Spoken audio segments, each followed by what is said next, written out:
The air smelled of smoke, wet leather, and cold earth when I first signed my name to the enlistment paper. I wasn't a soldier. Not really. I was a farm boy from Pennsylvania, used to plowing fields, not firing muskets.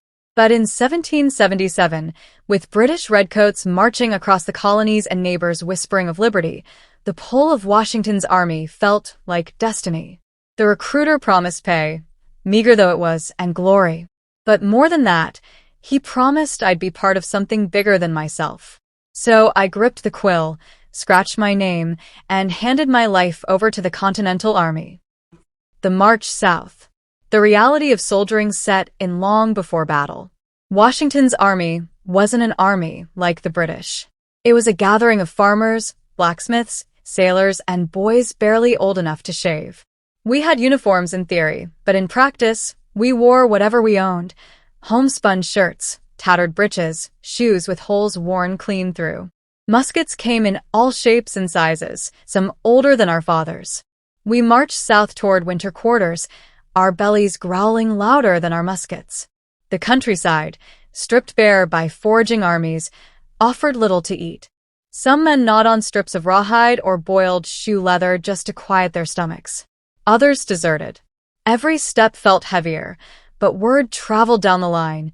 Washington was leading us to safety, to camp, to rest. Still, rest was a cruel word. Arrival at Valley Forge. Valley Forge wasn't a fortress. It wasn't even much of a camp when we arrived. It was just a stretch of rolling hills and dense woods in Pennsylvania, 20 miles from Philadelphia. Washington chose it because it was close enough to watch the British, but far enough to keep us safe from surprise attack. When we arrived in December, snow blanketed the ground. The cold cut through wool and bone alike. With no proper shelters, men huddled around campfires, teeth chattering so violently they could hardly speak. Washington ordered us to build huts, small log cabins with chimneys, each meant to hold a dozen men. The labor was grueling, felling trees with dull axes, hauling timbers through snow, cutting frozen earth for foundations. My hands cracked and bled. My breath turned to frost that clung to my beard. The huts were dark and cramped, smoke stinging our eyes as fires struggled to stay lit. But compared to sleeping outside, they were palaces. Still, disease crept through them, typhus, dysentery, smallpox. A man could go to sleep with a cough and wake up stiff as the wood we used to build. Hunger and desperation. By January, the food ran out. Supply wagons, bogged down in snow or stolen by raiders, rarely reached us. When they did, the flour was moldy and the meat rotten. We baked fire cakes, a bitter mixture of flour and water, on flat stones by the fire. They were hard as musket balls and tasted little better. I remember one night lying on my bunk of straw, so hungry my stomach knotted like rope. My messmate, Thomas, whispered, "I'd sell my soul for a loaf of bread." His voice cracked, half in jest, half in despair. He wasn't much older than me, just 19, but the hunger hollowed him out until he looked like an old man. Some men slipped into the woods to forage. They ate bark, boiled roots, anything they could find. A few never came back. Wolves howled at night, but starvation was the greater predator. The commander. Through it all, Washington rode among us. I'll never forget the sight of him on horseback, cloak billowing in the wind, snow clinging to his boots. His face was grave, lined with worry, but his presence steadied us. He didn't shout like other officers. He simply looked each man in the eye, as if to say, "Hold on. We will endure this together." We whispered about him by the fires, how he prayed alone in the woods, kneeling in the snow. Some called him a saint, others doubted he could save us at all. But no one denied his resolve. If Washington could keep standing, so could we. Disease and death. January gave way to February, and the camp became a graveyard. Men shivered themselves to death in their huts. The sick were carried to crude hospitals, where the stench of rot and unwashed bodies turned even the healthy weak. I saw surgeons cut away frostbitten toes with rusty saws, no anesthetic but a swig of whiskey. One morning, Thomas didn't wake. I shook him, gently at first, then harder. His skin was cold, his lips blue. He'd slipped away in the night, silently, as though the cold itself had claimed him. We buried him in a shallow grave by the woods. No coffin, no marker, just a mound of frozen earth. I whispered a prayer, but couldn't find the words. All I knew was that I was still alive, and that felt like both a blessing and a curse. Training the ragged army. In February, a new figure arrived. Baron von Steuben, a Prussian officer with a booming voice and a soldier's bearing. He cursed in German, French, and broken English, and somehow his fire cut through our misery. Von Steuben drilled us endlessly. Marching in formation, loading muskets with precision, charging with bayonets. At first, we stumbled, fumbling with powder and ball, but his patience was iron. "You are not farmers now," he barked. "You are soldiers." Day by day, our ragged band transformed. We moved as one, muskets flashing in unison, feet pounding in step. It was brutal, aching muscles, frostbitten fingers gripping cold steel, but for the first time, we felt like an army.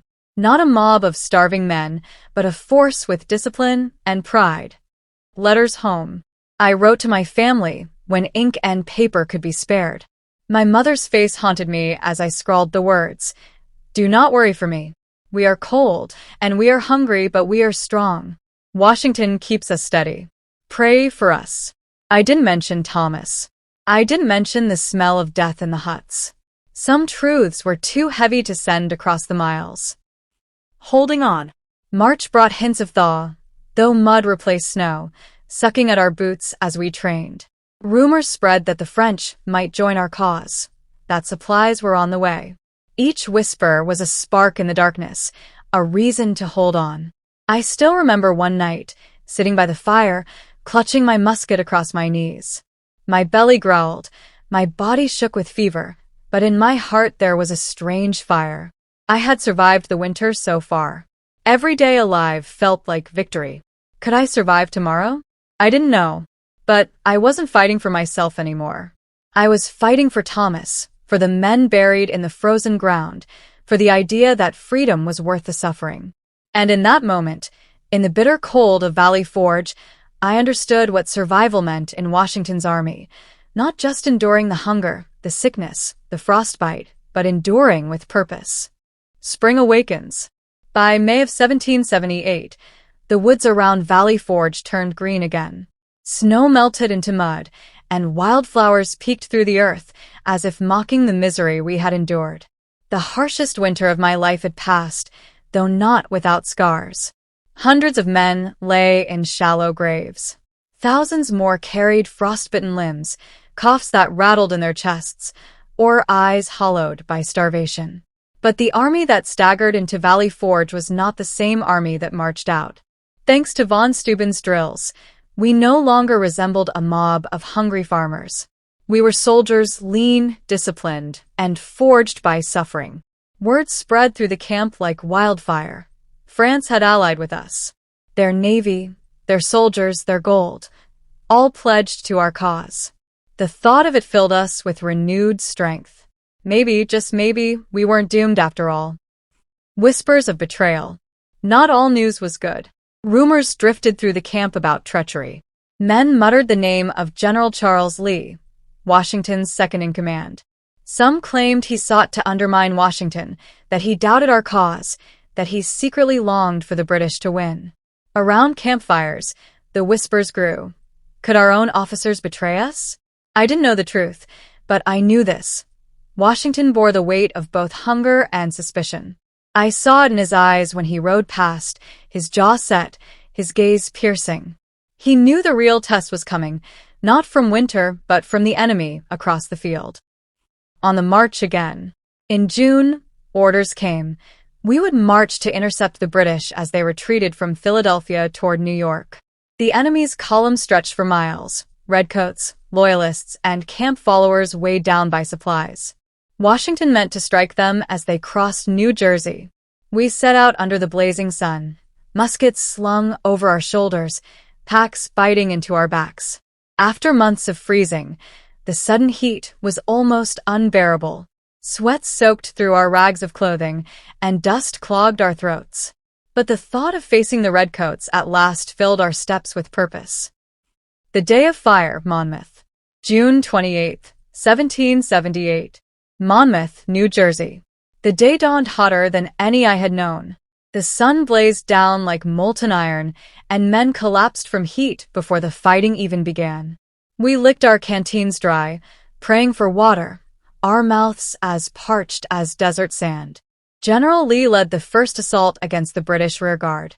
I marched with his column, heart pounding, musket slick in my hands.